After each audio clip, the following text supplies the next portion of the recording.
संगत का असर। दोस्तों, संगत एक ऐसी चीज़ है जिससे अच्छे से अच्छे लोग बुरे बन जाते हैं तथा बुरे से बुरे लोग अच्छे भी बन जाते हैं। चलिए आज मैं आप लोग को एक कहानी सुनाता हूँ। बहुत समय पहले की बात है। किसी राज्य में एक राजा राज्य किया करता था। उस राजा के अस्तबल में एक हाथी रहता था। दोस्तों, अस्तबल उस जगह को कहा जाता है जहाँ पर हाथी को रखा जाता है। जैसे गौशाला में गाय को रखा जाता है, उसी प्रकार अस्तबल में हाथी को रखा जाता है। वह हाथी बहुत ही समझदार, आज्ञाकारी और दयालु था।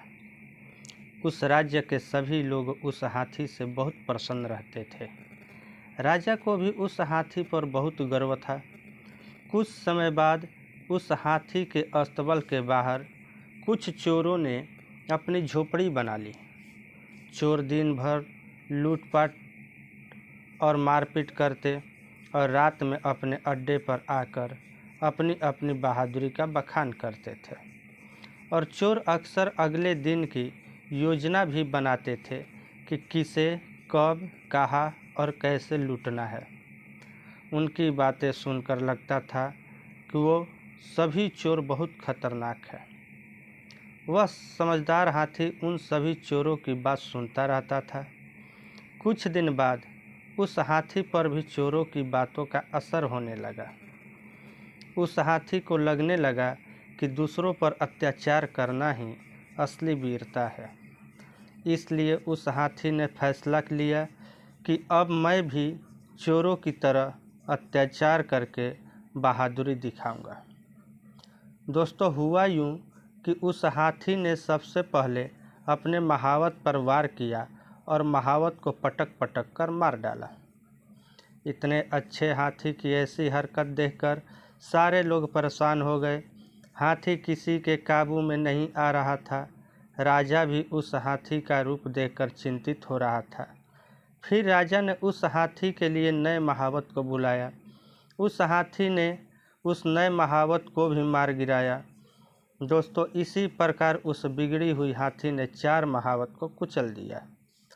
दोस्तों, इस हाथी के व्यवहार के पीछे क्या कारण था, यह किसी को समझ में नहीं आ रहा था। जब राजा ने सारे प्रयास कर लिए, सारा प्रयास विफल रहा, तब राजा को कोई रास्ता नहीं सूझा तो उसने एक बुद्धिमान वैद्य को उस हाथी के इलाज के लिए नियुक्त किया।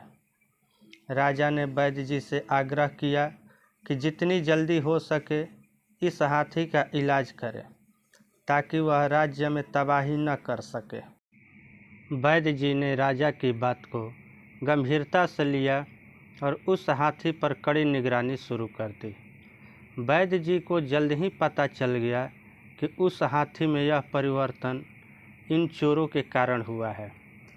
वैद्य जी ने राजा को उस हाथी के व्यवहार में परिवर्तन का कारण बताया और कहा कि चोरों की अड्डे पर लगातार सत्संग का आयोजन कराया जाए ताकि हाथी का व्यवहार पहले की तरह हो सके।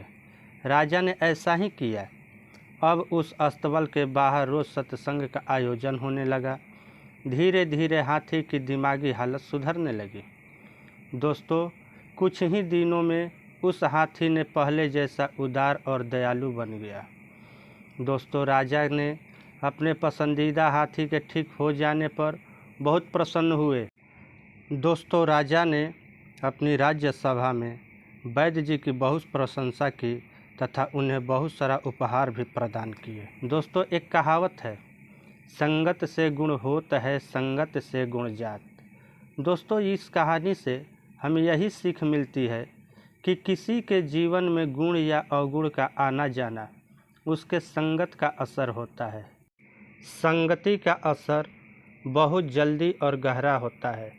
इसलिए हमेशा अच्छे लोगों के साथ संगत में रहना चाहिए और सभी के साथ अच्छा व्यवहार करना चाहिए, क्योंकि कद्र, भाव और गुण की पूजा होती है, अवगुण की नहीं।